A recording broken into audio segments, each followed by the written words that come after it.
ചെടികൾ ഇന്ന് വാങ്ങിക്കാൻ വേണ്ടി വന്നിരിക്കുന്നത് നമ്മുടെ ഏറ്റവും പ്രിയപ്പെട്ട ശാരദ ചേച്ചിയാണ്. അപ്പം ചേച്ചിയെ കുറിച്ച് പറയുകയാണെന്നുണ്ടെങ്കിൽ നമ്മുടെ ഈ തൊടിയൂര് കൃഷിഭവന്റെ ഈ വർഷത്തെ അവാർഡ് ജേതാവാണ്. വലിയൊരു കർഷകയാണ്. പക്ഷേ ചേച്ചി നല്ല രീതിയിൽ കൃഷി ചെയ്യുന്ന തൊടിയൂർ പഞ്ചായത്തിലെ ഏറ്റവും നല്ലൊരു കർഷകയാണ്. അപ്പോൾ ഈ വർഷത്തെ നമ്മുടെ കൃഷിഭവന്റെ അവാർഡ് വാങ്ങിച്ച കർഷകയാണ്. ഒരുപാട് പച്ചക്കറികൾ കൃഷി ചെയ്യുന്നുണ്ട്, പഴച്ചെടികൾ കൃഷി ചെയ്യുന്നുണ്ട്, അതേപോലെ കോഴി, അങ്ങനെ കോഴി വളർത്തലും മത്സ്യകൃഷി, അങ്ങനെ പല കൃഷികളും ചെയ്യുന്ന ഒരു മികച്ച കർഷകയാണ്. അപ്പോൾ നമ്മുടെ അതിനോടൊപ്പം തന്നെ ഓർക്കിഡിന്റെ കൃഷിയുണ്ടല്ലോ. ചേച്ചി എന്തൊക്കെയാണ് കൃഷിയുടെ വിശേഷങ്ങൾ ഞങ്ങളോടൊന്ന് പറ. വിശേഷങ്ങൾ എന്ന് പറഞ്ഞു കഴിഞ്ഞാൽ എല്ലാത്തരം ചെടികളെല്ലാം ഉണ്ട്, പച്ചക്കറികളെല്ലാം ഉണ്ട്, കോഴിയെ വളർത്തുന്നുണ്ട്, പിന്നെ ഗപ്പിയുണ്ട്, പിന്നെ അയ്യത്തെല്ലാ കൃഷികളും ഞാൻ ചെയ്യാനുണ്ട്. സ്വന്തമായിട്ട് ചെയ്യുക, ഒരു മനുഷ്യരെ നിർത്തത്തില്ല. ഞാൻ എൻ്റെ സമയം കണ്ടെത്തി എൻ്റെ മനസ്സിനൊരു സന്തോഷം കിട്ടുന്നതിന് വേണ്ടി ഞാൻ ഈ കൃഷിയിലേക്ക് അങ്ങ് ഇറങ്ങി. ഈ കൃഷിയിൽ നിന്ന് എനിക്ക് ഒരുപാട് സന്തോഷങ്ങളാണ്, മനസ്സിന് നല്ല ഹാപ്പി ആയിപ്പോഴും.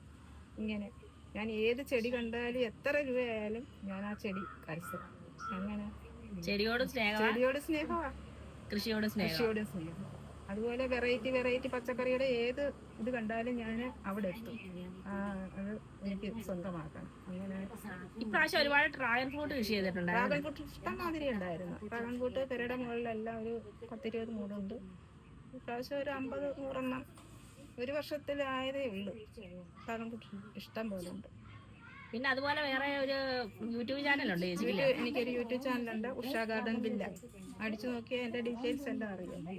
അതിനകത്ത് എല്ലാ കൃഷികളെ കുറിച്ചും അത് നടുന്ന രീതികളും എല്ലാം ഉണ്ട്. പിന്നെ വെറൈറ്റി താമരകളുണ്ട്. ചെയ്യാൻ പറ്റുന്ന എല്ലാ കാര്യങ്ങളും ഉണ്ടല്ലേ? എല്ലാ കാര്യങ്ങളും ഉണ്ട്. ഞാൻ ഒറ്റയ്ക്കാണ്. അത് എനിക്ക് ഒരു ദിവസത്തെ സമയം എനിക്ക് മുഴുക്കത്തില്ല. എനിക്ക് ഇതിനു വേണ്ടിയിട്ട് ഞാൻ ഇറങ്ങുന്നത്.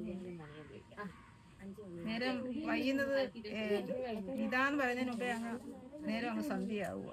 കാരണം സമയം മുഴുക്കുന്നില്ല. ഇതിന്റെ രാവിലെ ഇറങ്ങി ഇവരെ എല്ലാം ഒന്ന് കണ്ടതിന് ശേഷമേ ഞാനൊരു ചായ പോലും കുടിക്കത്തുള്ളൂ. എല്ലാരെയും ഒന്ന് കണ്ട് അങ്ങനെ. പിന്നെ മക്കളൊന്നും ഇല്ല, മക്കളെല്ലാം ഞാൻ ഒറ്റയ്ക്കാണ് താമസിക്കുന്നത്. അപ്പോൾ എനിക്ക് ഈ ചെടിയെ നേരത്തെ മുതലേ എനിക്ക് ചെടിയെന്ന് പറഞ്ഞു കഴിഞ്ഞാൽ ഒരു ഹരമാണ്.